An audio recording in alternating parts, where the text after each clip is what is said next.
So this is your chapter number 1 from class 10th और ये chemistry का chapter है बच्चों। इसमें हम कुछ इस तरीके के केमिकल्स पढ़ने वाले हैं, बहुत ही खुश मिजाज केमिकल्स हम इसमें पढ़ने वाले हैं, जैसा कि आप इनकी शक्लों को देखकर पता भी लगा सकते हैं। तो बच्चों ये चैप्टर 2 पार्ट्स में कंप्लीट होगा and this one is part 1, जिसमें हम लोग ये सीखेंगे कि किस तरीके से इक्वेशंस को बैलेंस करते हैं, केमिकल रिएक्शंस क्या होते हैं, केमिकल इक्वेशंस क्या होती हैं। ठीक है, तो चलिए शुरू करते हैं भाई। आप चलिए, आपका काम खत्म, आप भी जाइए और आप भी जाइए। सो स्टार्ट करते हैं बच्चों इसका टॉपिक नंबर 1, जिसमें हम लोग ये पढ़ेंगे कि what are chemical reactions. Chapter का नाम है भाई केमिकल रिएक्शंस, तो पता तो होना चाहिए कि केमिकल रिएक्शंस क्या होते हैं। तो केमिकल रिएक्शंस क्या होते हैं बच्चों, ज़रा इसकी डेफिनेशन देखें, उसके बाद आपको समझाएंगे डिटेल में हम कि ये क्या होते हैं। Whenever a chemical change occurs, we can say that a chemical reaction has taken place. How do we come to know that a chemical reaction has taken place? बच्चों जब भी कोई केमिकल चेंज होता है तो हम ये बोलते हैं कि केमिकल रिएक्शन हुआ है। केमिकल चेंज का क्या मतलब है, आपने 9th में पढ़ा है एटम्स एंड मॉलिक्यूल्स, आपको आइडिया होगा कि एटम्स क्या होते हैं, मॉलिक्यूल्स क्या होते हैं, और आपको ये भी पता होगा कि एक मॉलिक्यूल जो है वो डिफरेंट एटम्स से बना होता है। तो केमिकल चेंज बच्चों उसको बोलते हैं कि जब एक केमिकल कंपाउंड दूसरे में कन्वर्ट हो जाए। जैसे सपोज आपने लिया है कोई केमिकल कंपाउंड जिसका फॉर्मूला है A2B। सपोज आपने कोई केमिकल कंपाउंड लिया है जिसका फॉर्मूला है A2B और इसके साथ कोई ऐसा चेंज हो जाए कि फॉर्मूला बदल जाए, लाइक AB2 हो गया, यानी कि मॉलिक्यूल डिफरेंट हो गया बिल्कुल, है ना, कंपाउंड ही बदल गया। ऐसे चेंज को हम लोग बोलते हैं केमिकल चेंज, जिसमें क्या होता है, कंपाउंड बिल्कुल चेंज हो जाता है। ठीक है बच्चों, तो केमिकल चेंजेस के बहुत सारे एग्जांपल्स हैं हमारे आसपास, हमारे डेली लाइफ में भी बहुत सारे केमिकल चेंजेस हैं। फॉर एग्जांपल फोटोसिंथेसिस जो हो रहा है प्लांट्स में, वो भी केमिकल चेंज है। कंबशन जो बर्निंग होता है that is also a chemical change. जो हमारी बॉडी में डाइजेशन होता है that is chemical change. Boiling of egg is a chemical change, rusting of iron is a chemical change. ठीक है, ये सारी चीज़ों के बारे में हम लोग डिटेल में पढ़ने वाले हैं। यहां पर लिखा है how do we come to know that a chemical reaction has taken place. हमें पता कैसे चलेगा कि ये केमिकल रिएक्शन हुआ है। तो बच्चों कुछ साइंस होते हैं, उन साइंस को देखकर पता चल जाता है कि केमिकल चेंज हुआ है या नहीं हुआ है। For example, any of the following observations helps us to determine whether a chemical change has taken place. Number 1, change in temperature, जैसे बर्निंग या कंबशन आपको मैंने बताया कि केमिकल चेंज है। तो आप देख रहे हो जब भी बर्निंग होती है टेम्परेचर चेंज होता है। सो टेम्परेचर चेंज एक बहुत अच्छा साइन है, एक बहुत अच्छी ऑब्जर्वेशन है इस बात की कि हाँ यहाँ पर कोई केमिकल चेंज हो रहा है। Second sign is change in colour. Change in colour एक बहुत अच्छा एग्जाम्पल है केमिकल चेंज का। देखो क्योंकि केमिकल चेंज के अंदर क्या हो रहा है, केमिकल रिएक्शन के अंदर क्या हो रहा है कि एक कंपाउंड बदल के दूसरे में कन्वर्ट हो रहा है। तो अगर वो दूसरे में कन्वर्ट होगा, ऑब्वियसली दूसरे कंपाउंड की जो प्रॉपर्टीज हैं वो डिफरेंट होंगी, है ना। तो जो दूसरा कंपाउंड है हो सकता है उसका कलर अलग हो पहले वाले से, हो सकता है क्या, काफी केसेस में होता ही है। सो अगर आपके केमिकल चेंज में आपका जो प्रोसेस चल रहा है उसमें कलर चेंज हुआ है तो आप ये समझ जाइए कि कोई केमिकल चेंज हुआ है। और क्या साइन हो सकते हैं भाई, इवोल्यूशन ऑफ गैस, एक गैस का इवॉल्व होना। देखो चेंज इन कलर का एक बार एग्जांपल डिस्कस कर ले, रस्टिंग ऑफ आयरन है। देखो है ना, आयरन का कलर कुछ और होता है, लेकिन जब आयरन की रस्टिंग हो जाती है तो वो जो ब्राउन कलर का आयरन का ऑक्साइड होता है, वो बेसिकली वो जो ब्राउन कलर का पाउडर होता है ना, वो अलग कलर का होता है। So that is a very good example of change in colour in case of chemical change. Third one is evolution of gas. कोई केस में, काफ़ी केसेस में मतलब एक गैस इवॉल्व होती है। फॉर एग्जांपल जैसे कुछ दिनों तक खाना पड़ा रहे तो वो ख़राब हो जाता है, उसमें से स्मेल आने लगती है। तो क्या होता है कि केमिकल जो कंपाउंड्स हैं खाने के अंदर वो एटमॉस्फेरिक ऑक्सीजन के साथ रिएक्ट कर जाते हैं और एक अजीब सी बदबू वाली गैस बनाते हैं। तो वो गैस जो इवॉल्व होती है उसकी हमें स्मेल आती है। और डाइजेशन भी एक बहुत अच्छा एग्जाम्पल है केमिकल चेंज का, और डाइजेशन अगर ठीक से ना हो तो आप समझ सकते हैं एवोल्यूशन ऑफ गैस का एक एग्जाम्पल यहाँ भी है। खैर छोड़ो। ओके, चेंज इन स्टेट, बहुत सारे केसेस में स्टेट चेंज हो जाता है केमिकल चेंज के अंदर, बट ज़रूरी नहीं है कि अगर स्टेट चेंज हुआ है तो वो केमिकल चेंज है, वो फिजिकल चेंज भी हो सकता है। जैसे अगर आइस मेल्ट करती है तो सॉलिड से लिक्विड हो जाती है, but that is a physical change, क्योंकि मेल्ट करने के बाद भी फॉर्मूला चेंज नहीं होता है ना। मेल्ट करने के बाद भी आइस का formula is H2O and liquid water is also H2O, so that is a physical change. But for example जैसे आप एग बॉयल कर रहे हो, एग बॉयल होना इज अ केमिकल चेंज, तो एग जो है वो लिक्विड होता है, बॉयल होने के बाद वो सॉलिड फॉर्म में आ जाता है ना, that is a good example of change in state in case of a chemical reaction. ठीक है, सो इस चैप्टर में क्या पढ़ना है भाई हमने, we will study about the various types of chemical reactions and their symbolic representation in this chapter. जितने भी तरह के केमिकल रिएक्शंस है, बहुत डिफरेंट टाइप के केमिकल रिएक्शंस हम इस चैप्टर में पढ़ने वाले हैं, और उनकी सिंबॉलिक रिप्रेजेंटेशन जिसको केमिकल इक्वेशन बोलते हैं वो पढ़ेंगे, जो कि बहुत बहुत बहुत इंपॉर्टेंट है। ठीक है बेटा, आगे बढ़ें। Okay, so next topic is what are chemical equations. Chemical equations किसे कहते हैं भाई? केमिकल रिएक्शंस तो हमें समझ में आ गई बात, केमिकल इक्वेशन किसे कहते हैं चलिए वो भी देख लेते हैं। We know that when a magnesium ribbon is burnt in oxygen, it gets converted to magnesium oxide. Magnesium ribbon जो है, मैग्नीशियम का मतलब एक पीस आप समझ लो, जिसको अगर हम लोग ऑक्सीजन में बर्न करेंगे तो वो मैग्नीशियम ऑक्साइड एक कंपाउंड होता है, मैग्नीशियम और ऑक्सीजन से जो मिलके बनता है, उसमें कन्वर्ट हो जाता है। इस पूरे केमिकल चेंज को इस तरीके से लिखा जा सकता है बच्चों, मैग्नीशियम प्लस ऑक्सीजन, एरो लगाकर मैग्नीशियम ऑक्साइड, शॉर्ट में है ना। अगर मैं इतना लंबा लिखूं, when a magnesium ribbon is burned in oxygen it gets converted into magnesium oxide, इसी चीज को शॉर्ट फॉर्म में मैं कैसे शो कर सकता हूं? Magnesium plus oxygen, arrow magnesium oxide, यानी मैग्नीशियम और ऑक्सीजन के जुड़ने से, प्लस होने से, कंबाइन करने से मैग्नीशियम ऑक्साइड बनता है। ठीक, अब यहां पर दो इंपॉर्टेंट टर्म्स हैं बच्चों, रिएक्टेंट्स एंड प्रोडक्ट्स, उनको जरा हम अच्छे से समझ लें।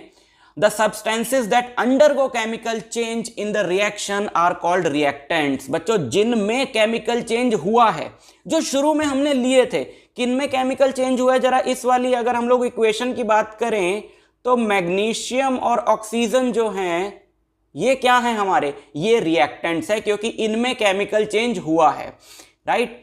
प्रोडक्ट्स क्या हैं? The new substance which is form during the reaction, the new substances that are form during the reaction are called products. ये जो नई चीज बनी है, एक से ज्यादा भी बन सकती है, इसमें तो चलो हमने जो एग्जांपल दिया इसमें एक बनी है, दीज आर कॉल्ड प्रोडक्ट्स। समझ में आई बच्चों बात? इनको बोलते हैं रिएक्टेंट्स एंड प्रोडक्ट्स। रिएक्टेंट्स को कैसे दिखाया जाता है? रिएक्टेंट्स को हम लोग हमेशा लिखेंगे लेफ्ट हैंड साइड में, बीच में प्लस का साइन होगा जितने भी रिएक्टेंट्स आपने लिखने हैं, और प्रोडक्ट्स को हमेशा राइट हैंड साइड में लिखेंगे, बीच में प्लस का साइन होगा। कोई और रिएक्टेंट प्रोडक्ट होता तो यहां पे हम लोग लिखते। ठीक है, सो इस चीज को समराइज कर लें। The reactants are written on the left hand side with a plus sign between them.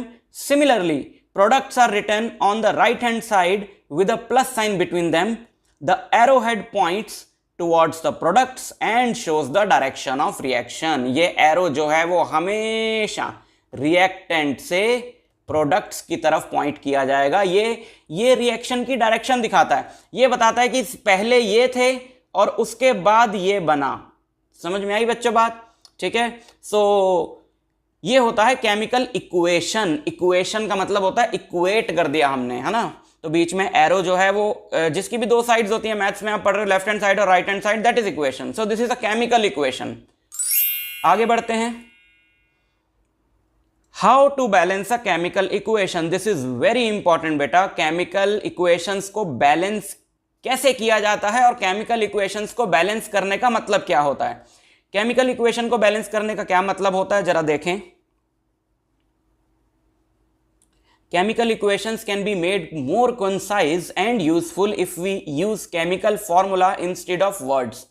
Using formula of magnesium, oxygen and magnesium oxide, the above equation can be written as the above, what नहीं है यहाँ पे, इसको काट दीजिए।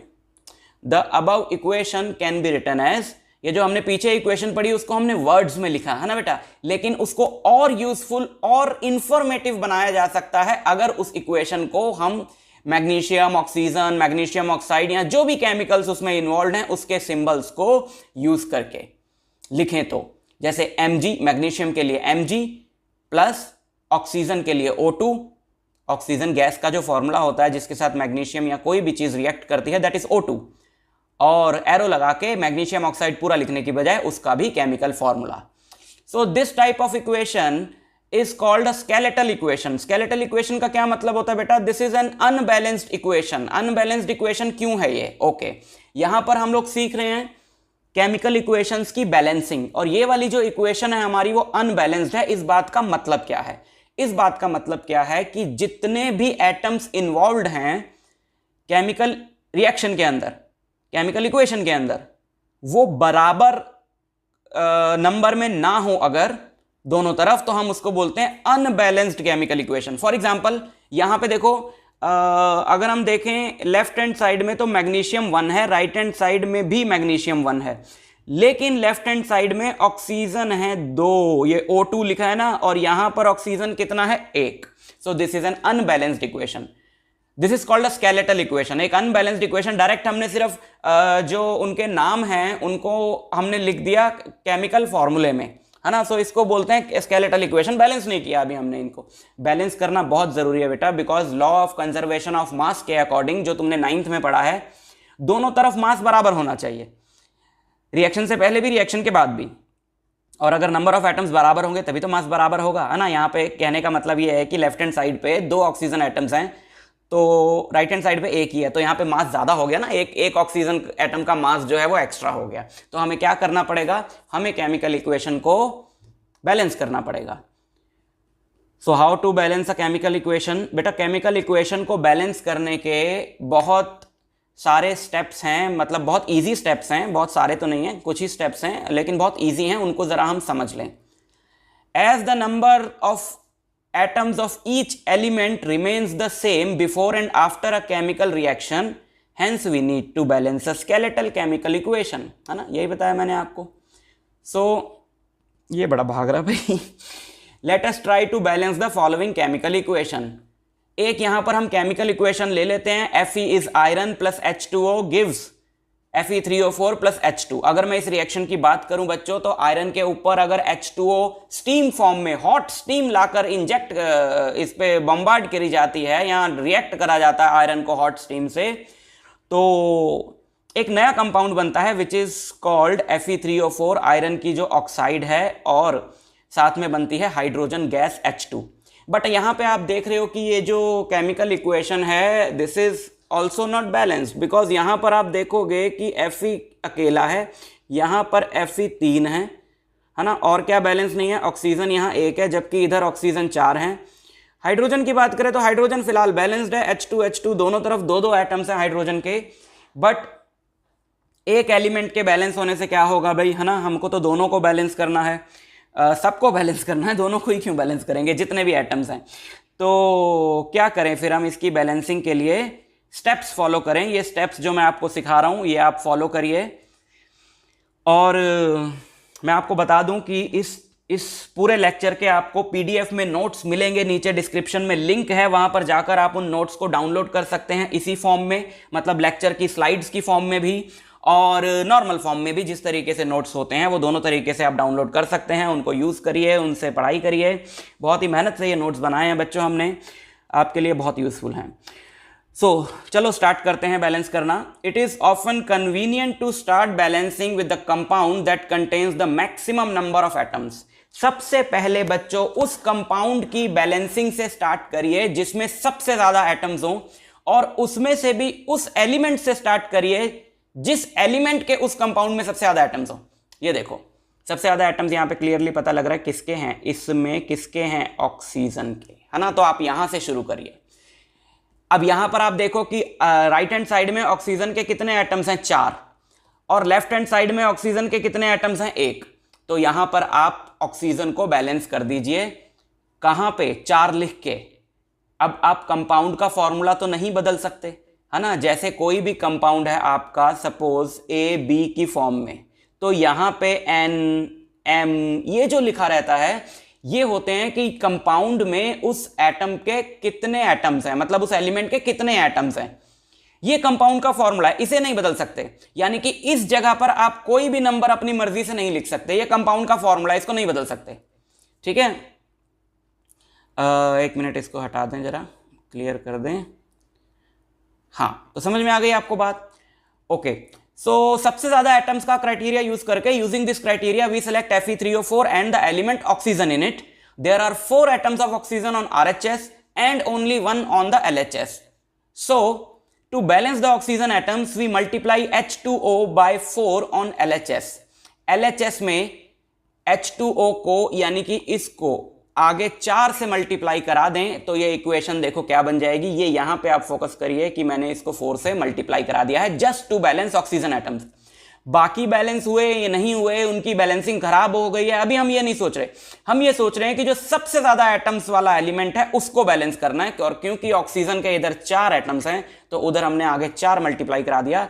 4 ये oxygen है ना, इसमें ऑक्सीजन, तो एक H2O मॉलिक्यूल में एक ऑक्सीजन है तो 4 H2O मॉलिक्यूल। H2O के आगे 4 लगाना मतलब कितने H2O मॉलिक्यूल्स हो गए, अब यहाँ पे 4 H2O मॉलिक्यूल्स हो गए और 4 H2O मॉलिक्यूल्स में 4 ऑक्सीजन एटम्स होंगे।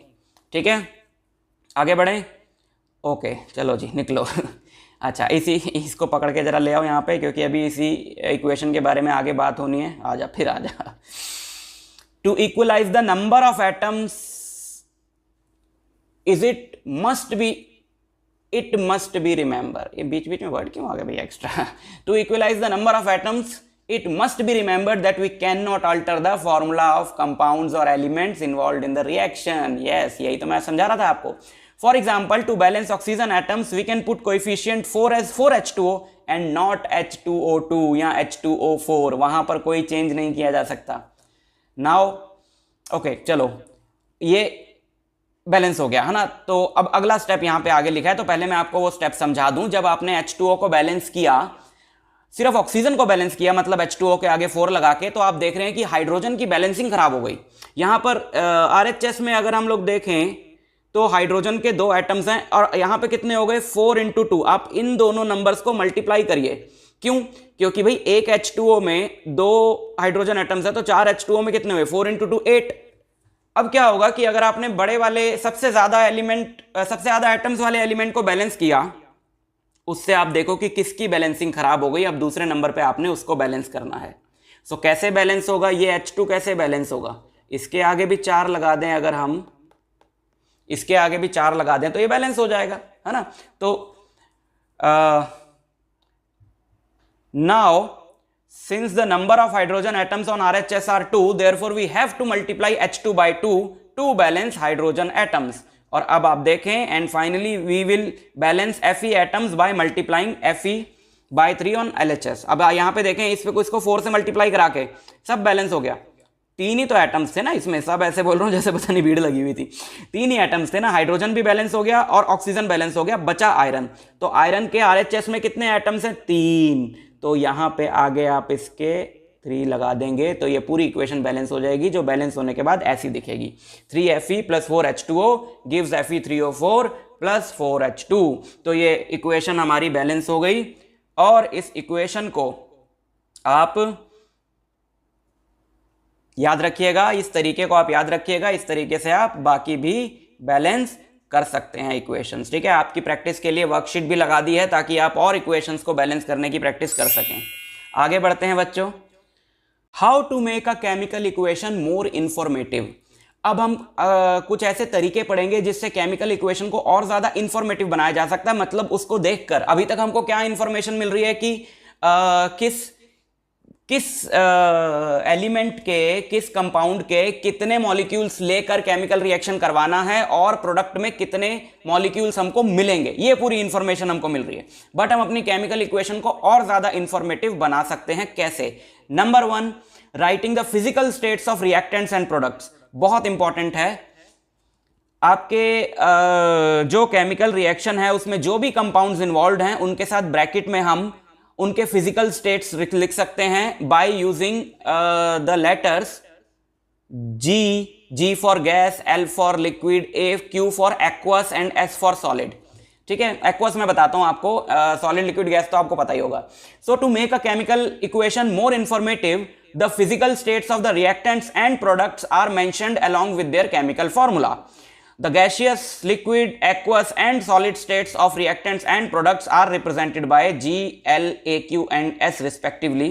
Therefore, the above equation becomes देखो अभी बताता हूं आपको, ये जो ऊपर वाली हमारी इक्वेशन थी जिसको अभी हमने बैलेंस किया, आप ये देख रहे हो आयरन के साथ लिखा S क्योंकि आयरन यहां सॉलिड फॉर्म में है, H2O के साथ ब्रैकेट में लिखा L मतलब लिक्विड फॉर्म में, Fe3O4 के साथ लिखा AQ क्या होता है बच्चों? AQ होता है एक्वस। एक्वस का मतलब क्या होता है कि ये जो बनेगा ये वाटर के साथ सॉल्यूशन की फॉर्म में बनेगा, ठीक है। हालांकि Fe3O4 आपको बाद में सॉलिड फॉर्म में मिल जाएगा, बट इस रिएक्शन के अंदर जब ये बनेगा तो वाटर के अंदर सॉल्यूशन की फॉर्म में बनेगा, that is called aqueous. Aqua का मतलब वाटर होता है ना, तो वाटर के अंदर सॉल्यूशन की फॉर्म में जो चीज बनती है उसको एक्वस लिखते हैं, और हाइड्रोजन गैस है तो इसके साथ ब्रैकेट में हमने G लिखा, ठीक है। पहला तरीका तो यह है इसको और ज्यादा इंफॉर्मेटिव बनाने का।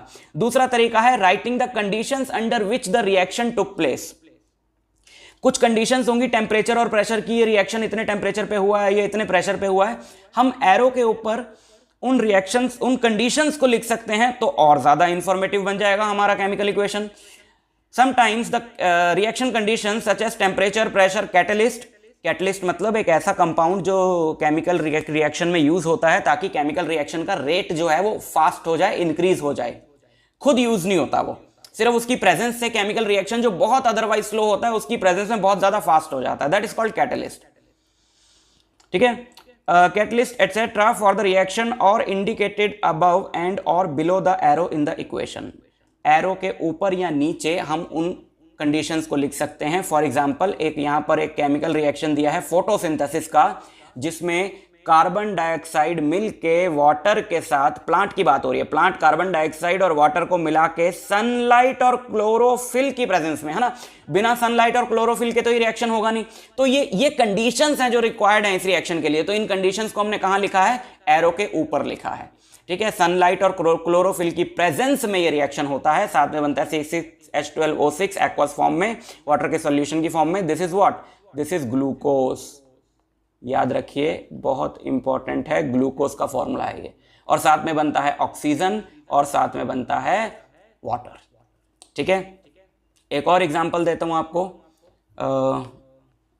इसको हटा दें जरा, ठीक। कार्बन मोनोऑक्साइड जो कि गैसियस फॉर्म में है, उसको अगर हम लोग हाइड्रोजन के साथ रिएक्ट करें 340 एटमॉस्फेरिक प्रेशर पे, एटीएम का मतलब है एटमॉस्फेरिक प्रेशर, ये प्रेशर को मेजर करने की एक यूनिट होती है एटीएम। एटीएम वो नहीं है पैसे निकालने वाला, वो भी एटीएम होता है, एटमॉस्फेरिक प्रेशर यूनिट है ये। तो इन दोनों के रिएक्शन से, कॉम्बिनेशन से, कार्बन मोनोऑक्साइड और हाइड्रोजन के कॉम्बिनेशन से क्या बन जाता है? CH3OH। CH3OH होता है एक तरह का एल्कोहल जिसका नाम होता है मीथेनॉल, ठीक है। नाम आपको अभी से बता देता हूं जस्ट फॉर एक्स्ट्रा नॉलेज, आप पढ़ेंगे ही इनको आगे आने वाले चैप्टर्स में। सो this is the part 2 of chemical reactions and equations. इसमें हम लोग पढ़ेंगे बाकी का बचा हुआ चैप्टर जो हमने पार्ट 1 में किया था उससे आगे का, ठीक है। तो चलिए भाई साहब, आपका रोल खत्म, इंट्रोडक्शन हो गई, आप भी चलिए और हम लोग स्टार्ट करते हैं पहला टॉपिक जो कि है टाइप्स ऑफ केमिकल रिएक्शंस। यहाँ पे हम लोग पढ़ने वाले हैं कि केमिकल रिएक्शंस कितने टाइप के होते हैं और कौन कौन से होते हैं। बहुत इंपॉर्टेंट टॉपिक्स हैं बच्चों, बहुत बार आते हैं एग्जाम में, तो ज़रा ध्यान लगा के सुनिएगा, ध्यान इधर उधर से भटकाना छोड़ दीजिए और सीधा यहाँ पर कॉन्सेंट्रेशन अपनी खींच के ले आइए। तो ये सेट हो गए हैं दोनों, आप भी सेट हो जाइए। सबसे पहले टाइप के रिएक्शंस है बच्चों which are called combination reactions. Combination reactions क्या होते हैं? कॉम्बिनेशन रिएक्शंस में बच्चों क्या होता है कि एक से ज़्यादा कंपाउंड्स जब मिलकर एक सिंगल कंपाउंड बनाते हैं तो ऐसे रिएक्शंस को हम लोग बोलते हैं कॉम्बिनेशन रिएक्शंस। फॉर एग्जांपल, अगर मैं बोलूं कि जैसे एक कंपाउंड है A, है ना, और उसके साथ एक कंपाउंड मिला B और इन दोनों ने मिलके एक नया कंपाउंड बनाया AB। सो इस टाइप के रिएक्शंस को बोलते हैं कॉम्बिनेशन रिएक्शंस। क्यों? क्योंकि यहाँ पर दो रिएक्टेंट्स कंबाइन हुए और एक सिंगल प्रोडक्ट बना। तो जब भी दो या दो से ज़्यादा रिएक्टेंट्स हैं और प्रोडक्ट एक सिंगल बन रहा है तो उनको क्या बोलते हैं? कॉम्बिनेशन रिएक्शंस, ठीक है। तो कॉम्बिनेशन रिएक्शंस की हम एक फॉर्मल डेफिनेशन पढ़ लें भाई, एग्जाम में तो हमको वही लिखनी है क्योंकि। So combination reactions are chemical reactions in which 2 or more compounds react to form a single product. For example, चलो इसके एग्जाम्पल देखें बहुत बढ़िया बढ़िया से।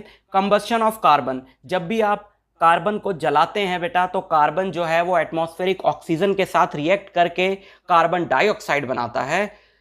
When carbon burns, it reacts with oxygen to form carbon dioxide. Corresponding chemical reaction is, chemical reaction क्या है, but पहले कार्बन को जलता हुआ देखें। ये लकड़ियां आपने जलाई, आग लगाई, और जब ये आग लगेगी तो आप देखते हैं कि यहाँ से फ्यूम्स निकलती हैं। ये फ्यूम्स किस चीज़ की होती हैं बेटा? ये फ्यूम्स होती हैं कार्बन डाइऑक्साइड, यानी कि फॉर्मूला पता है आपको कार्बन डाइऑक्साइड का, CO2 की। ठीक है, ये जो वुड है, ये वुड जो है ये कार्बन है। तो ये जब बर्न करता है, बर्निंग का मतलब क्या है? ऑक्सीजन के साथ रिएक्ट करना। तो जब ये बर्न करता है, बिना ऑक्सीजन के तो बर्निंग हो नहीं सकती, तो जब ये बर्न करता है तो ये ऑक्सीजन के साथ रिएक्ट करता है और हमारा जो प्रोडक्ट बनता है वो क्या बनता है? Carbon dioxide. तो ये कॉम्बिनेशन रिएक्शन हुआ क्योंकि यहाँ पर दो रिएक्टेंट्स हैं, कार्बन और ऑक्सीजन, और उनको मिलकर एक सिंगल प्रोडक्ट बना है। ठीक है, तो आपको समझ में आई बात? तो इसका जो केमिकल रिएक्शन है उसको भी हम देख लें। So this is your carbon. अच्छा, मैंने लिख दिया था, मैंने अलग से भी लिख दिया, ठीक है, very good. So this is the corresponding chemical reaction, C+O2 gives CO2, right. एक और एग्जांपल देखते हैं, फॉर्मेशन ऑफ वाटर। वाटर का आपको फॉर्मूला पता है बच्चों, H2O। तो H2O में क्या होता है? हाइड्रोजन और ऑक्सीजन कंबाइन करते हैं और वाटर बनता है। तो ये हुआ कॉम्बिनेशन रिएक्शन। ये हमारा दो हाइड्रोजन के एटम्स हैं और ये हमारा एक ऑक्सीजन एटम है। ये दोनों एक दूसरे की तरफ दौड़े चले आए और ये बन गया हमारा water molecule. Corresponding chemical reaction is what? H2 + O2 gives H2O। ठीक है बच्चों, आगे बढ़ें, कोई दिक्कत नहीं, ठीक है। So next example of combination reaction is reaction of calcium oxide with water. Calcium oxide का फॉर्मूला होता है CaO। जब इसको वाटर H2O के साथ हम लोग रिएक्ट करते हैं तो कैल्शियम हाइड्रोक्साइड बनता है, which is CaOH whole twice. ये रिएक्शन आपने कहां पर देखा है बच्चों? ये रिएक्शन हमने देखा है व्हाइट वॉशिंग में। जो CaO है इसको चूना बोलते हैं हम लोग हिंदी में। तो जब हम दीवारें रंगवाते हैं तो जो पानी में चूना मिलाया जाता है सफ़ेद रंग का, वो कैल्शियम ऑक्साइड होता है। उसके बाद उसको पानी में मिलाया जाता है और जो हमारा एक लिक्विड बनता है वाइट कलर का, जिसको हम लोग दीवारों पे लगाते हैं, इसीलिए उसको वाइट वॉश बोलते हैं। तो उसको वो लिक्विड क्या होता है? वो होता है कैल्शियम हाइड्रोक्साइड। ठीक है, ये आपने बीकर में पानी डाला और ये पानी में ये क्या डाला? ये पानी में आपने डाला, ये आपने डाला कैल्शियम ऑक्साइड। कैल्शियम ऑक्साइड मतलब CaO। CaO को जब वाटर में आप डालेंगे तो आप देखेंगे कि ये जो सॉल्यूशन बना है ये कैल्शियम हाइड्रोक्साइड का है, CaOH होल ट्वाइस। साथ में ये वाइट सा क्या है बच्चों? इसके बारे में अभी बताते हैं। आपने शायद गौर किया हो कि जब कैल्शियम ऑक्साइड को वाटर में मिक्स करते हैं तो बहुत ज़्यादा हीट एनर्जी पैदा होती है, एकदम गर्म हो जाता है वो कंटेनर। ठीक है, बच्चे तो पास नहीं जाते हैं, आप छोटे बच्चे हैं दूर ही रहिएगा, ठीक है, जल जाएंगे नहीं तो। छोटे तो कहाँ रहे, अब तुम बड़े हो गए हो तो चले जाना पास, देख लेना रिएक्शन कि जब कैल्शियम ऑक्साइड को वाटर में मिक्स किया जाता है तो गर्मी पैदा होती है, गर्म हो जाता है वो कंटेनर। इन रिएक्शंस के बारे में हम लोग आगे बात करेंगे, बट हम पहले इसका एक फॉर्मल केमिकल रिएक्शन देख लें। और वो केमिकल रिएक्शन क्या है? वो केमिकल रिएक्शन है ये CaO। CaO का बच्चों कॉमन नेम याद रखो, CaO is called quick lime. जल्दी में होता है ये, पता नहीं। CaOH2 is called slaked lime. ठीक है, ये है हमारा स्लेक्ट लाइम यानी कि कैल्शियम हाइड्रोक्साइड। ठीक, तो ये इसका केमिकल रिएक्शन है। This makes the reaction mixture warm. तो ये मैंने आपको बता दिया कि इसकी वजह से ये रिएक्शन क्या हो जाता है? गर्म हो जाता है। अच्छा जी, क्यों हो जाता है? तो उसके लिए हमको एक टर्म समझनी पड़ेगी। अरे ऊपर से गिरा, ठीक है, इसको हम लोग बोलते हैं exothermic chemical reactions. Exothermic chemical reactions बहुत इंपॉर्टेंट टर्म है, ज़रा इसको समझ लें। What are exothermic chemical reactions? Reactions in which heat is released along with the formation of products are called exothermic reactions। बच्चों ये अभी जो रिएक्शन हमने पढ़ा है जिसमें कि कैल्शियम ऑक्साइड और वाटर मिक्स हुए हैं और कैल्शियम हाइड्रोक्साइड बना है, so it is a combination reaction, but it is also a type of exothermic reaction. Exothermic reaction वो होता है जिसमें हीट एनर्जी रिलीज होती है। देखो अब आपको बताया ना, ये जब ये रिएक्शन हुआ तो साथ में क्या हुआ? हीट एनर्जी रिलीज हुई। तो ऐसे रिएक्शन को हम लोग क्या बोलते हैं? Exothermic reactions. Reactions in which heat is released along with the formation of product। Products तो बने ही, साथ में क्या हुआ? हीट एनर्जी भी रिलीज हुई। Such reactions are called exothermic reactions. ठीक है, इसका कारण है। अच्छा, एक इसका हम एग्जांपल और देते हैं कॉम्बिनेशन रिएक्शंस में ही। Burning of methane is an exothermic process. Burning of methane आपने कहाँ देखा है बच्चों? आपके घर में जो सीएनजी गैस आती है कुकिंग के लिए, एलपीजी नहीं, कुछ बच्चों के घर में एलपीजी आता होगा, लेकिन कुछ बच्चों के घर में सीएनजी जो गैस आती है, सीएनजी का फुल फॉर्म होता है कंप्रेस्ड नेचुरल गैस। आपके घर में जो कुकिंग के लिए सीएनजी गैस आती है that is 93.5% of methane. Methane का फॉर्मूला होता है CH4। तो जब आप उसको बर्न करते हैं कुकिंग के लिए या कैसे भी मतलब कुकिंग के लिए अलग से बर्न नहीं करना है, कैसे भी बर्न करोगे, तो जब आप उसको बर्न करते हैं तो वो ऑक्सीजन के साथ रिएक्ट करती है और साथ में मीथेन और ऑक्सीजन मिला के क्या बनाते हैं? मीथेन CH4 ऑक्सीजन के साथ जब ये रिएक्ट करती है तो कार्बन डाइऑक्साइड और वाटर बनता है। ठीक है, हम इसको कॉम्बिनेशन रिएक्शन तो नहीं कहेंगे, but it is a type of exothermic reaction, क्योंकि मीथेन के बर्न होने से बहुत ज़्यादा हीट पैदा होती है। उसी हीट को तो आप लोग यूज़ करते हो खाना पकाने के लिए। ठीक है, so it is a type of exothermic reaction. तो एक एक्सोथर्मिक रिएक्शन ये हो गया, reaction of calcium oxide with water. एक और आपको एग्जाम्पल दे दिया एक्सोथर्मिक रिएक्शन का। अब यहाँ पर एक बात बहुत इंपॉर्टेंट है बेटा समझने वाली, वो ये कि अच्छा आप गिर लो पहले। एक्सोथर्मिक रिएक्शंस में सबसे इंपॉर्टेंट बात ये है समझने वाली कि कॉम्बिनेशन रिएक्शंस जो है वो एक्सोथर्मिक होते हैं। अब कॉम्बिनेशन रिएक्शंस का एक्सोथर्मिक रिएक्शंस होने से क्या लेना देना है, उसका एक रीज़न है।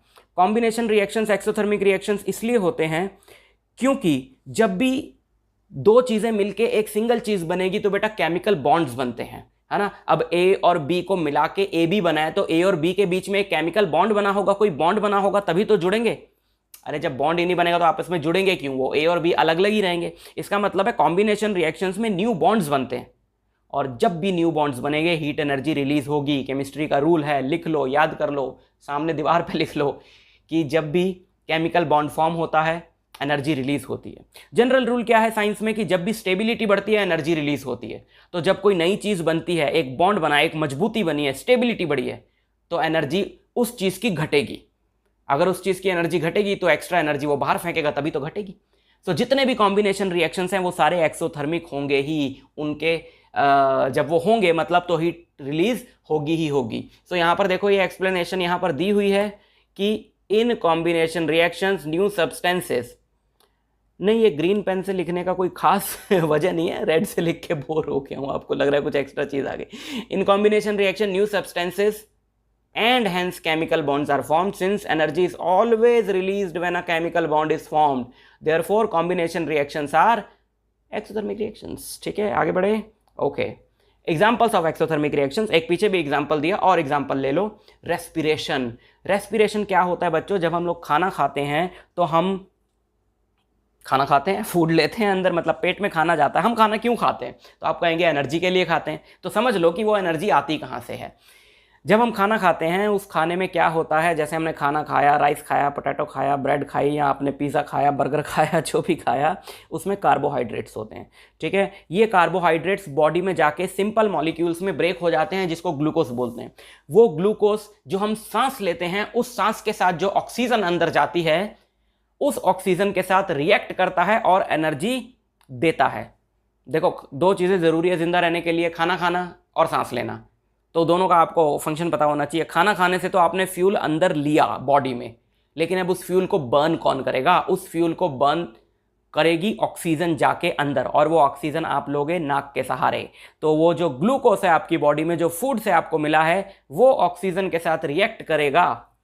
ये ग्लूकोज है, ये ऑक्सीजन के साथ रिएक्ट करता है, साथ में वाटर तो आपकी बॉडी में होता ही है, साथ में रिलीज होती है कार्बन डाइऑक्साइड जो नाक के रास्ते आप बाहर फेंक देते हो, और कुछ और वाटर के मॉलिक्यूल्स जो आपकी बॉडी यूज़ कर लेती है, और साथ में energy in the form of ATP, adenosine triphosphate molecule, जिसके बारे में आपने 9th में पढ़ा होगा, लेकिन 10th में और डिटेल में पढ़ेंगे।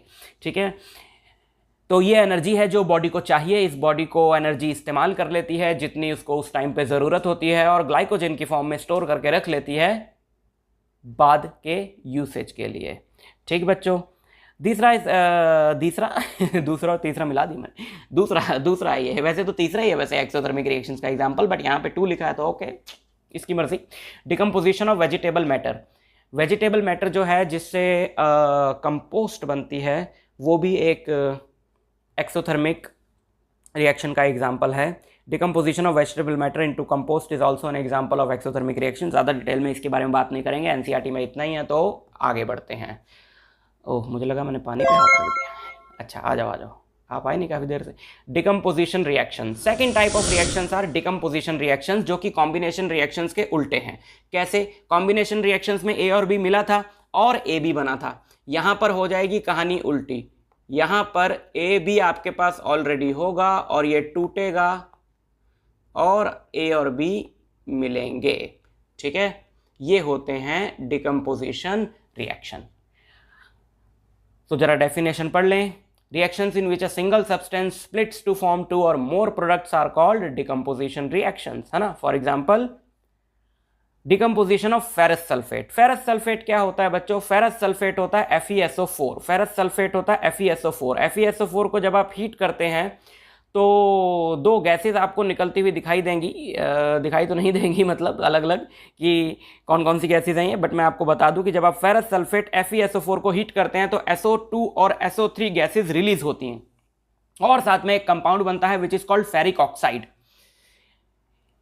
ये रिएक्शन को अगर हम लोग देखें तो ये रिएक्शन आपका है, ये बैलेंसिंग आपको सिखा दी थी लास्ट क्लास में, तो अगर आप कंफ्यूज हैं तो ये 2 क्यों लिखा है और ये 3 क्यों लिखा है या जो भी है, तो आप पिछला वीडियो देख सकते हैं जाके, प्रमोशन कर देता हूं मैं उसकी कि आपको वहाँ पे सीखने को मिलेगा कि केमिकल रिएक्शंस को कैसे बैलेंस करते हैं। ठीक है, so this is a decomposition reaction ना। FeSO4 देखो, एक एलिमेंट एक कंपाउंड इसमें मिलेंगे एंड मोर देन 2 कंपाउंड्स हमको प्रोडक्ट्स में मिलेंगे, तो डिकम्पोज हो गया, टूट गया वो। ठीक है, तो ये रिएक्शन आपको भी बताया, FeSO4 लिया, Fe2O3 SO2 और SO3 में स्प्लिट हो गया।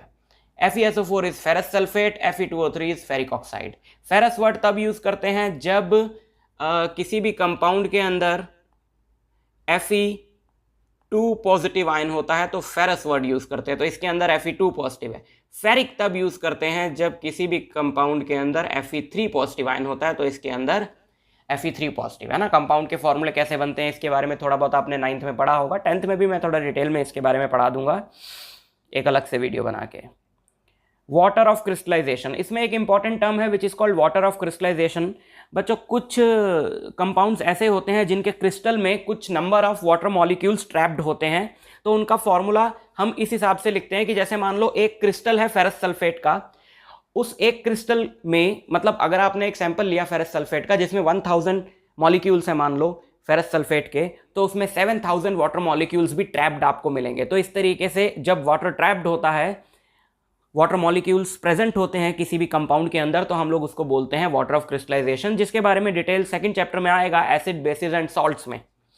ठीक, so water of crystallisation is a fixed number of water molecules present in one formula unit of a salt. मतलब अगर 1000 मॉलिक्यूल्स हैं फेरस सल्फेट के और उसमें 7000 वाटर मॉलिक्यूल्स प्रेजेंट हैं, तो मतलब क्या हुआ कि एक फेरस सल्फेट मॉलिक्यूल में 7 वाटर मॉलिक्यूल जो हैं वो प्रेजेंट हैं।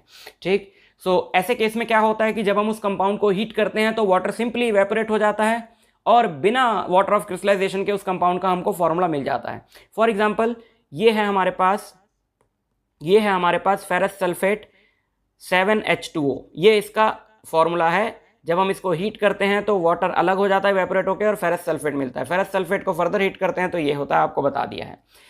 जब वाटर ऑफ क्रिस्टलाइजेशन लगा हुआ होता है कंपाउंड में तो उसको बोलते हैं हाइड्रेटेड वर्ड के साथ, और जब वाटर ऑफ क्रिस्टलाइजेशन हट जाता है तो उसको बोलते हैं anhydrous. So this is hydrated ferrous sulphate, this one is hydrated ferrous sulphate, this is anhydrous ferrous sulphate. ठीक है, आगे बढ़े, चलिए। ओ बॉय बहुत बढ़िया। Decomposition of calcium carbonate into calcium oxide and carbon dioxide. Marble जो होता है कैल्शियम कार्बोनेट, अगर उसको हीट किया जाए तो वो कैल्शियम ऑक्साइड और कार्बन डाइऑक्साइड में ब्रेक हो जाता है। अगर आपको कहीं पर एरो के ऊपर डेल्टा साइन लगा हुआ मिले, इसको बोलते हैं डेल्टा साइन, ट्रायंगल का जो साइन है, अगर आपको किसी एरो के ऊपर केमिकल रिएक्शन में ये साइन लगा हुआ मिले तो इसका मतलब है कि हमने हीट किया है रिएक्टेंट्स को। ठीक, तो ये है हमारा, ये क्या है हमारा, ये है कैल्शियम कार्बोनेट, ये है कैल्शियम ऑक्साइड और ये है carbon dioxide. So this is also decomposition reaction, है ना। एक रिएक्टेंट लिया है, 2 प्रोडक्ट्स मिले हैं।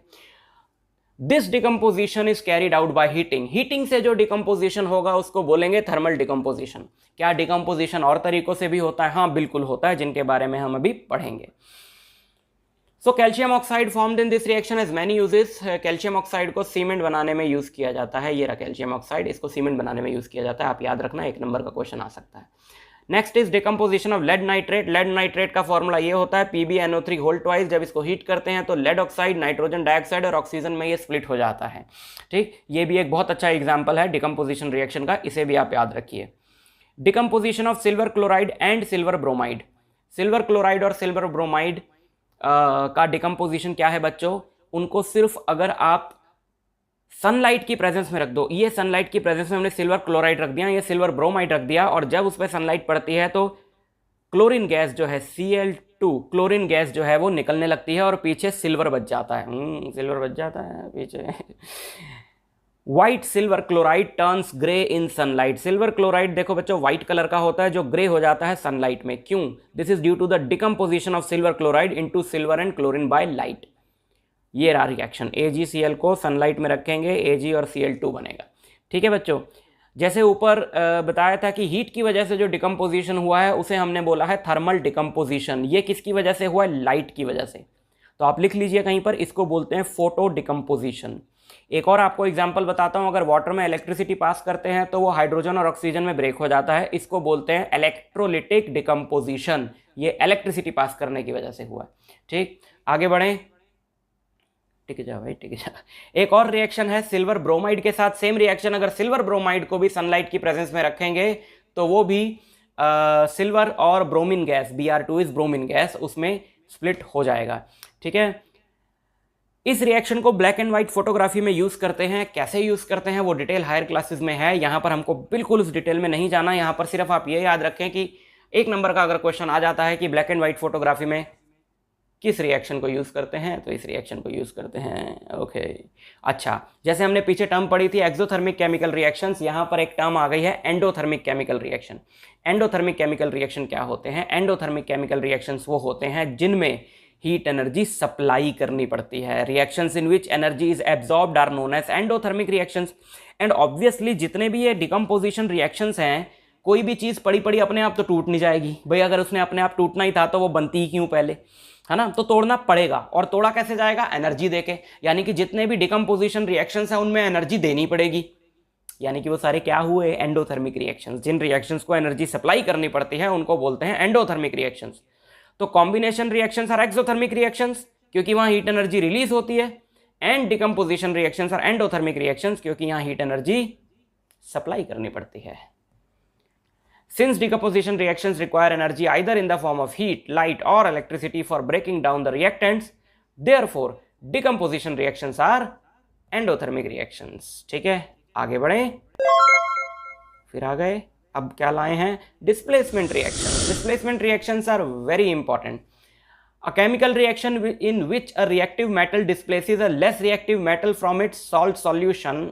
For example, इसको मैं समझाता हूं, पहले आप एग्जाम्पल देखो। Reaction of zinc with copper sulphate solution. देखो यहां पर हमने लिया है जिंक और साथ में हमने लिया है कॉपर सल्फेट सॉल्यूशन। क्या होता है कि जिंक जो है वो कॉपर से ज्यादा रिएक्टिव होता है, तो जब भी आप लेस रिएक्टिव मेटल का कोई सॉल्यूशन लेंगे और उसको उससे ज्यादा रिएक्टिव मेटल के साथ रिएक्ट करेंगे तो ये क्या करेगा? ये धक्का मारेगा, बोला निकल बाहर, मैं आऊंगा। पावरफुल है ना ये, तो इसने इसको धक्का मारा, कॉपर सल्फेट की बजाय जिंक सल्फेट बन गया, कॉपर बेचारा मुंह लटका के बाहर आ गया। ठीक है, क्या करे बेचारा, पावर नहीं है ना उसमें उतनी।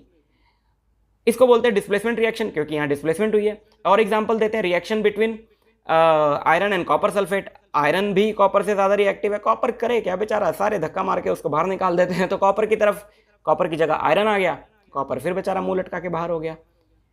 Reaction between lead and copper chloride. Lead जो है फिर उसने कॉपर क्लोराइड में कॉपर को धक्का मारा, लेड क्लोराइड बन गया, और अच्छा लेड अलग हो गया ना जी ना, गलती होगी सर से, कॉपर मुंह लटका के कॉपर बाहर आएगा।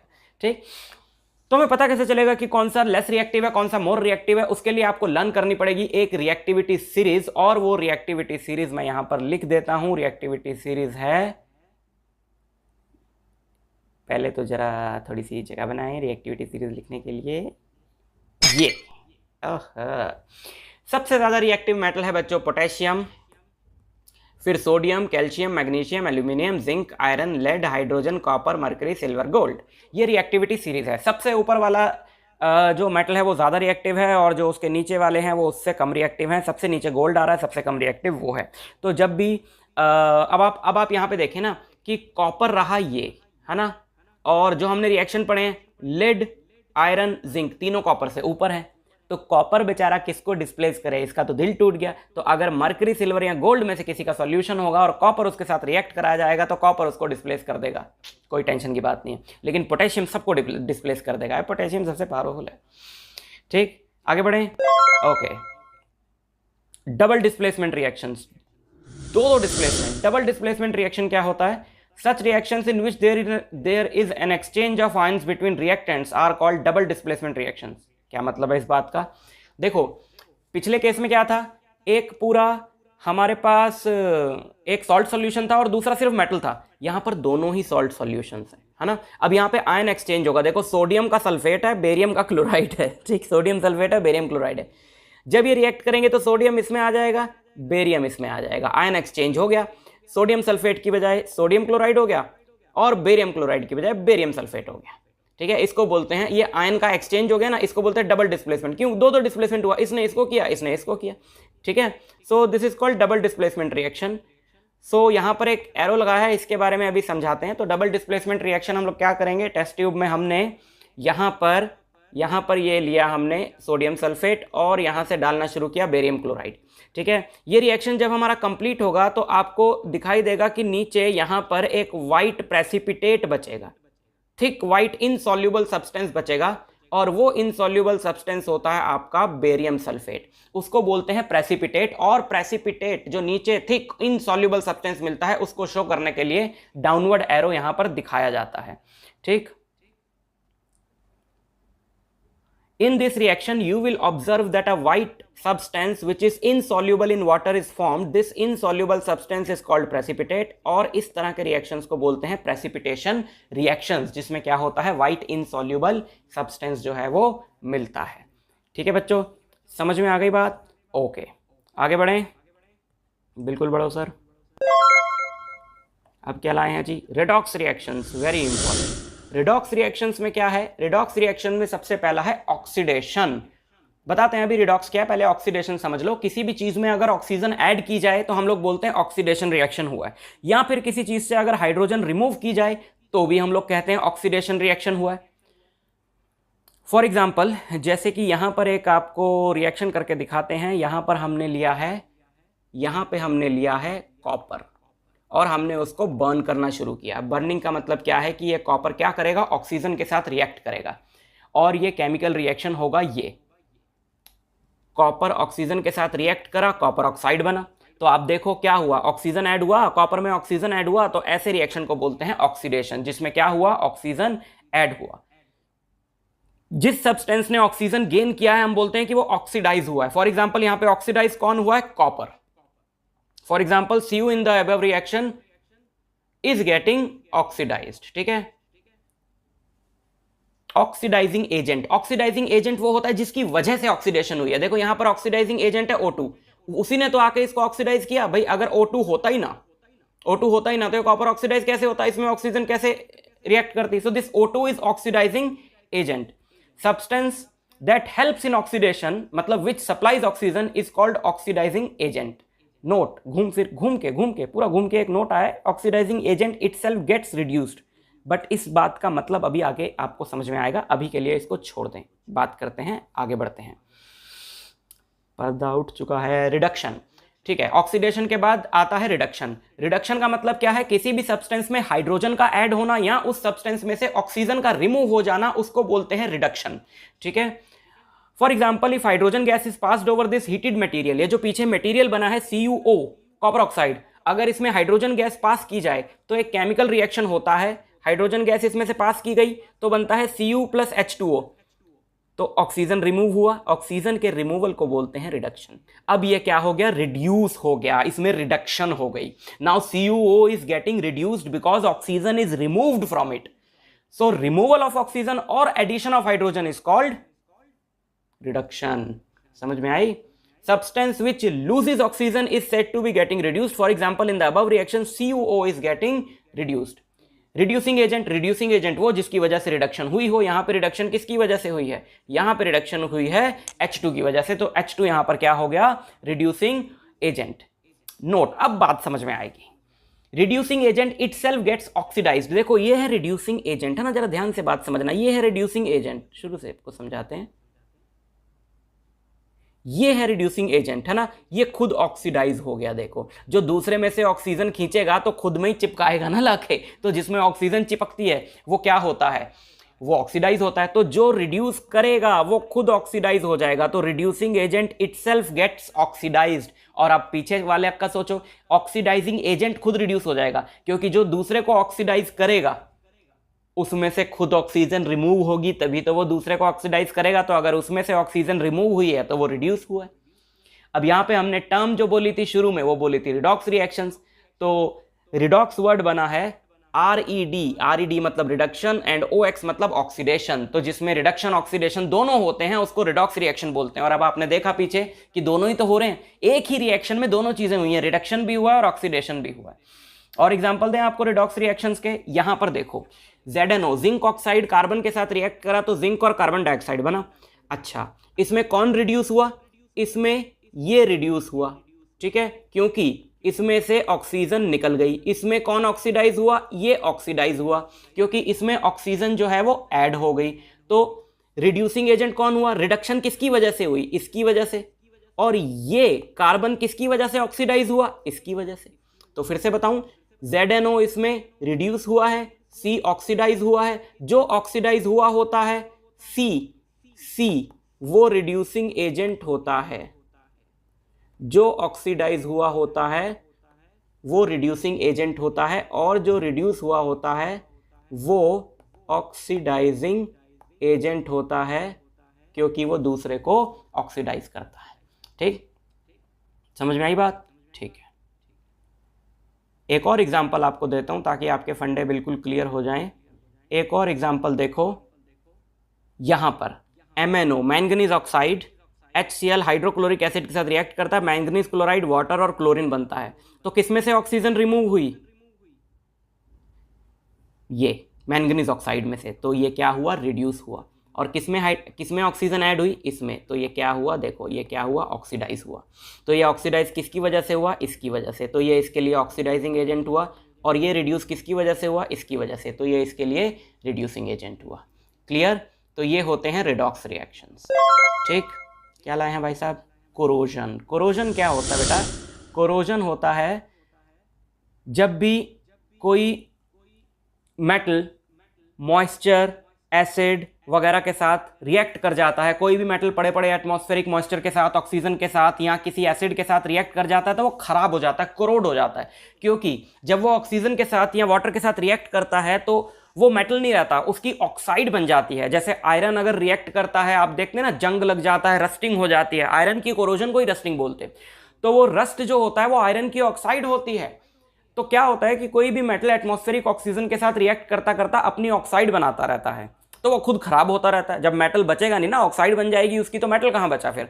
तो इसको बोलते हैं corrosion. Examples of corrosion, you must have observed that iron articles are shiny when new but get coated with a reddish brown powder when left for some time. This not some time, यहाँ पे some time का मतलब है महीने, साल, 6 महीने, सालों साल। जितना मॉइस्चर होगा उतना इजी हो जाता है। वैसे पानी के अंदर कोरोजन जल्दी हो जाएगी, ठीक है। तो उस हिसाब से शायद लिखने वाले ने सम टाइम लिखा है, लिखने वाले की मर्जी। The black coating on surface of silver articles, अगर आपके घर में कोई पुराना सिल्वर आर्टिकल हो जिसको बहुत टाइम से धोया ना गया हो तो आप देखेंगे कि उसके ऊपर काली काली लेयर आ गई है। वो ब्लैक लेयर है सिल्वर ऑक्साइड की। वो पड़ा पड़ा ऑक्सीजन के साथ रिएक्ट कर गया है और उसके ऊपर एक लेयर जम गई है सिल्वर ऑक्साइड की और उसकी कोरोजन हो गई है। मतलब green coating on the surface of copper is also an example of corrosion. Copper के सरफेस के ऊपर अगर आपके पास कोई पुराना कॉपर आर्टिकल पड़ा है तो आप देखेंगे उसके सरफेस के ऊपर ग्रीन कलर की कोटिंग दिखेगी, वो कॉपर ऑक्साइड है, उसकी भी कोरोजन हो गई। So corrosion is a big problem ना। Corrosion causes damage to car bodies, bridges, iron railings, ships and to all objects made of metal, specially those of iron. Iron की corrosion काफी common है, आपने देखी भी है। Corrosion of iron is a serious problem. Due to corrosion every year an enormous amount of money spend to replace damaged iron. बहुत पैसा खर्च होता है, खराब होता जा रहा है ना iron. Next is rancidity. Acidity नहीं बोला है, रेंसिडिटी बोला है। रेंसिडिटी क्या होता है कि आपने देखा होगा कि जब खाना कुछ टाइम तक पड़ा रहता है, काफ़ी टाइम तक, और गर्मियों में तो ज़्यादा होता है, तो क्या होता है कि उसमें से स्मेल आने लगती है। इसको बोलते हैं रेंसिडिटी, और ऐसे फूड को हम लोग बोलते हैं कि वो फूड रेंसिड हो गया। ये होता क्यों है? फूड के अंदर जो केमिकल्स हैं वो एटमॉस्फेरिक ऑक्सीजन के साथ रिएक्ट कर जाते हैं और स्मेली सब्सटेंस बनाते हैं, उसी की हमको स्मेल आती है। ये जो आप पिज़्ज़ा खाते हैं बड़े शौक से, अगर ये कुछ टाइम तक पड़ा रहे तो इसमें मक्खियाँ भिनभिनाने लगती हैं और गंदी सी स्मेल आने लगती है। तो क्या हो गया, इसके अंदर जो सब्सटेंसेस थे, जो कंपाउंड्स थे, वो एटमॉस्फेरिक ऑक्सीजन के साथ रिएक्ट कर गए हैं और ये बदबू मारने लगा। देखो बेचारा कितना उदास है बदबू मार के। ठीक, तो करें क्या फिर? तो करें ये कि ऑक्सीजन के साथ रिएक्ट करके ये ख़राब हो रहे हैं, तो इनका ऑक्सीजन के साथ कॉन्टैक्ट ही काट दो। जो चीज़ें आप ज़्यादा समय के लिए प्रिजर्व करके रखना चाहते हो उनको ऐसी जगह पर प्रिजर्व करो जहाँ ऑक्सीजन हो ही ना। फॉर एग्जाम्पल, आपने देखा होगा कि चिप्स के जो बैग्स आते हैं, पैकेट्स आते हैं, वो देखते हो आपकी बहुत फूले फूले से होते हैं चिप्स, उसमें आधे भी नहीं होते हैं ना। बच्चे बड़े दुखी हैं इस चीज़ को लेके कि यार इतना बड़ा पैकेट था, चिप्स उसमें से निकले 10। तो ऐसा क्यों करते हैं वो? ऐसा धोखा क्यों करते हैं बच्चों के साथ? धोखा नहीं है ये, उसके अंदर ऑक्सीजन की बजाय नाइट्रोजन गैस फिल करी होती है। नाइट्रोजन एक इनर्ट गैस है। इनर्ट गैस का मतलब है कि वो किसी के साथ रिएक्ट नहीं करती। अगर ऑक्सीजन उसमें फिल करेंगे तो चिप्स जो है ऑक्सीजन के साथ रिएक्ट करके खराब हो जाएंगे। पैकेट आप खोलोगे पूरा घर से बाहर हो जाएगा, इतनी बदबू मारेगा। ठीक है, तो उसके अंदर नाइट्रोजन गैस फिल की जाती है ताकि वो रिएक्ट ना करे नाइट्रोजन गैस के साथ। नाइट्रोजन गैस इनर्ट गैस है, बहुत ही लेस रिएक्टिव गैस है, किसी भी चीज़ के साथ रिएक्ट नहीं करती। ठीक है, तो जब तक वो पैकेट में है सेफ है, खराब नहीं होगा, क्योंकि ऑक्सीजन है ही नहीं तो रिएक्ट किसके साथ करेगा पैकेट के अंदर। इसलिए ये पिज़्ज़ा दुखी है, लेकिन हमारा ये जो चिप्स का पैकेट है ये काफ़ी खुश नज़र आएगा आपको, देखना। क्यों? इसके अंदर के चिप्स जो है वो ख़राब नहीं हो रहे, इसको कोई स्मेल नहीं आ रही, खुश है। तो ऐसे सब्सटेंसेस जो ऑक्सीडेशन रोकते हैं, भाई इस फूड के अंदर जो केमिकल्स हैं वो ऑक्सीडाइज ही तो हुए हैं, ऑक्सीजन के साथ रिएक्ट ही तो करें हैं। तो जो ऑक्सीडेशन रोकेगा उसका नाम हमने क्या रखा है? एंटीऑक्सीडेंट। तो ये जो नाइट्रोजन है चिप्स के पैकेट्स के अंदर, ये एंटीऑक्सीडेंट्स हैं। और क्या एंटीऑक्सीडेंट्स का एग्जांपल है हमारे पास? Food is kept in air tight containers, है ना। एयर टाइट कंटेनर्स में फूड को डाल दो, ये फूड है हमारा एयर टाइट कंटेनर्स में, बिल्कुल। चिप्स सब अगर ला के आप पैकेट से निकाल के एयर टाइट कंटेनर में रख दोगे तब भी आपके कुछ दिन चल जाएंगे, क्योंकि ये भी ऑक्सीजन के साथ कॉन्टैक्ट काट देगा। आप देखते हो कि पिकल्स वगैरह सालों साल चल जाते हैं, क्योंकि उनमें इतना ज़्यादा ऑयल डाला जाता है कि वो ऑयल जो है वो एटमॉस्फेरिक ऑक्सीजन के साथ उस पिकल का कॉन्टैक्ट काट देता है। विनेगर भी यही करता है। तो जो भी ऑक्सीजन के साथ उस एडिबल सब्सटेंस का कांटेक्ट काट देगा वो उसको रेंसिड होने से, खराब होने से बचा लेगा। ठीक है,